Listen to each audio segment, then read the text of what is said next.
Hello all, welcome back to my channel. My name is Jyoti और आप देख रहे हैं मॉम ऑफ 3।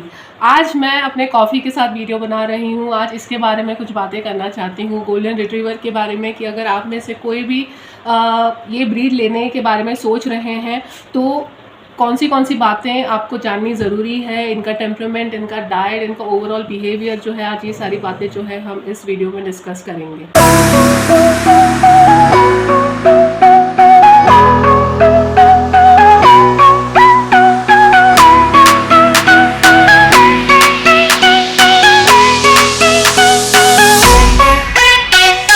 सबसे पहले बात करेंगे इनके टेम्परामेंट के बारे में। जो गोल्डन रिट्रीवर का जो टेम्परामेंट होता है वो बहुत काम होता है, बहुत शांत होते हैं स्वभाव से।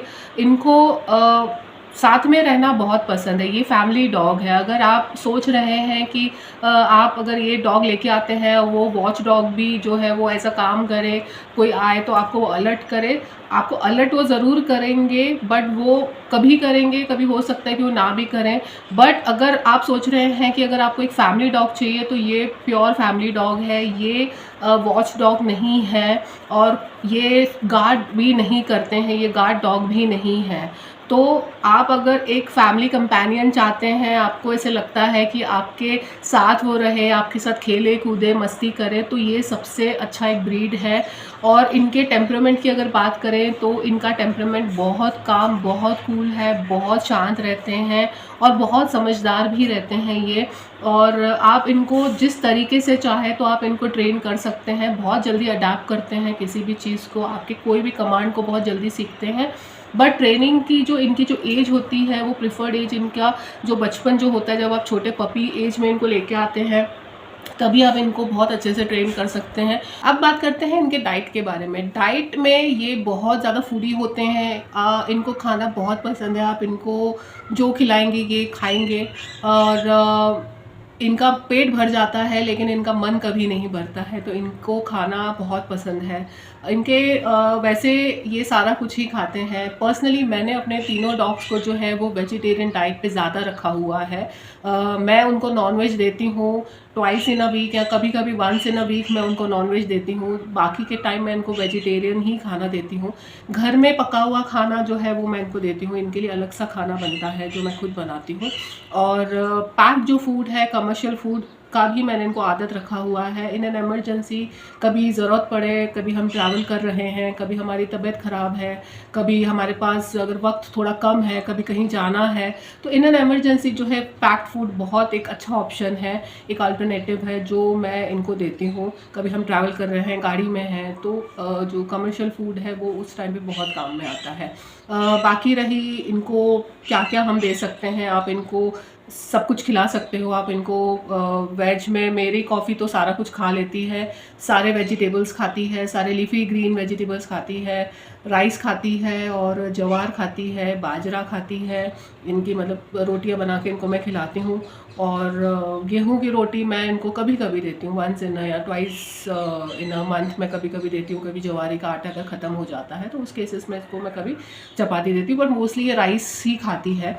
और नॉनवेज में चिकन खाती है और एग्स इसको पसंद है। रेड मीट मैं इनको बहुत कभी तो देती हूँ। पर्सनली मुझे ज़्यादा पसंद नहीं है, तो कभी अगर कोई घर में गेस्ट आते हैं, कभी कोई फैमिली मेम्बर अगर कोई चाहता है कि घर में रेड मीट बने, तो उन दिनों में जो है इनको कभी कभी मैं दे देती हूँ। और बाकी फ़िश वगैरह ये खाते हैं, बोनलेस फ़िश वगैरह मैं इनको देती हूँ। तो आप इनको चाहे जो भी आप खिलाइए, आप इनको खिला सकते हैं। इनका डाइट बहुत इंपॉर्टेंट है, क्योंकि इनका जो हेयर जो ग्रोथ है, इनका ओवरऑल जो बॉडी है, ये अच्छे अगर डाइट पे रहते हैं तो इनका जो हेयर ग्रोथ बहुत अच्छा होता है। इनका जो बाल जो गिरने का जो प्रॉब्लम है वो बहुत कम हो जाता है। तो इनको एक अच्छा हेल्दी डाइट देना बहुत ज़रूरी है। अब बात करते हैं इनके बालों के बारे में। इनके जो बाल हैं ये बहुत ज़्यादा होते हैं, हैवी ग्रोथ इनकी होती है। और जितनी हैवी ग्रोथ होती है उतने ही ज़्यादा ये शेड करते हैं, बहुत ज़्यादा इनके बाल भी निकलते हैं।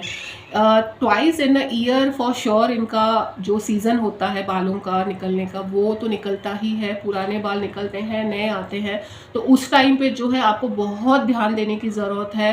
पूरे नहीं तो घर में आपके जो है वो बाल हो जाएंगे, हर जगह पे बाल होते हैं उस टाइम पे, सोफ़ास पे, चेयर्स पे, डाइनिंग टेबल पे, आपके बेड पे, आपके फर्नीचर्स पे, यहाँ तक कि आपके किचन में भी जो है वो बाल जो आ सकते हैं, हो सकते हैं, अगर आपने उन दिनों में इनके बालों का ध्यान नहीं दिया तो।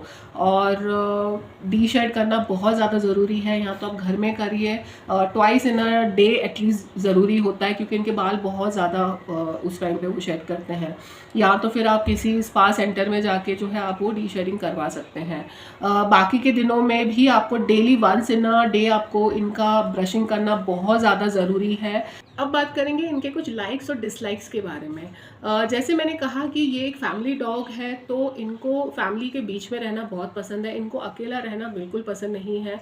अगर आप वर्किंग हैं और अगर आप अकेले इनको घर पे छोड़ के जाएंगे, अगर आपके पीछे से अगर घर में कोई नहीं है, अगर आप इनको अकेला रख के जाने के प्लानिंग में अगर आप हैं, तो ये डॉग नहीं रह पाते हैं अकेले। इनको बहुत ऐसे डिप्रेसिव फीलिंग आती है, थोड़े से चिड़चिड़े हो जाते हैं, रूठ के बैठ जाते हैं छोटे बच्चों जैसे, फिर वो हमारे पास भी नहीं आते हैं, खाना भी फिर खाते नहीं हैं, थोड़ा सा टैंट्रम सिखाते हैं, तो थोड़े से मूडी उस टाइम पे हो जाते हैं।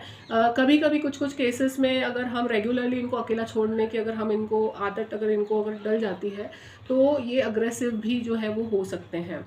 तो अगर गोल्डन रिट्रीवर के बारे में अगर आप प्लान कर रहे हैं, तो कोई ना कोई पीछे से घर में रहना बहुत ज़रूरी है ऑल द टाइम। बाकी इनको पानी से खेलना बहुत पसंद है, इनको स्विमिंग करना बहुत पसंद है, इनको नहाना बहुत पसंद है, और इनको बच्चों के साथ रहना बहुत पसंद है। और ये दूसरे डॉग्स के साथ भी बहुत फ्रेंडली जो है वो आराम से रह लेते हैं।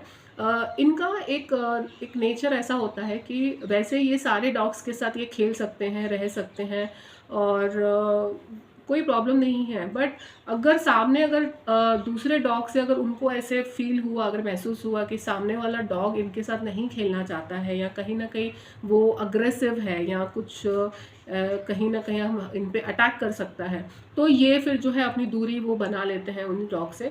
और फिर और वो एक बार वो दूरी बना लेते हैं तो वापस से वो उस डॉग के पास नहीं जाते हैं।